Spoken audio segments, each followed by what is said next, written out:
జాగ్రత్తగా వాళ్ళు గమ్యస్థానానికి చేరుకుంటారని చెప్పి కోరుకుంటున్నాను.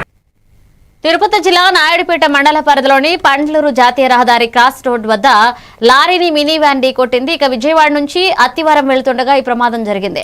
ప్రమాదంలో ఎవరికి ఎటువంటి గాయాలు కాలేదు. ఇక సమాచారం అందుకున్న పోలీసులు సంఘటనా స్థలానికి చేరుకుని ప్రమాదానికి గురై రోడ్డుపై నిలిచి ఉన్న వాహనాలను పక్కకు తొలగించి ట్రాఫిక్ ను క్రమబద్ధీకరించారు.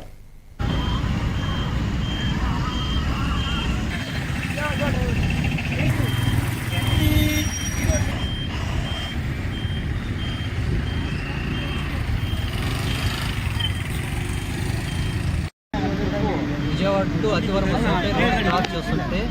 రోడ్ క్రాస్ చేస్తుంటే బుల్లర్ ఆకుని చూడకుండా స్పీడ్ మీద వచ్చి యాక్సిడెంట్ చేసింది. విజయవాడ టు కేరళ వెళ్తున్నాడు, మళ్ళీ క్రాస్ చేసి చూడకుండా ఇద్దరు ముగ్గురు వచ్చి కొట్టాడు. ఇప్పుడు నేను నిద్రపోలేదు.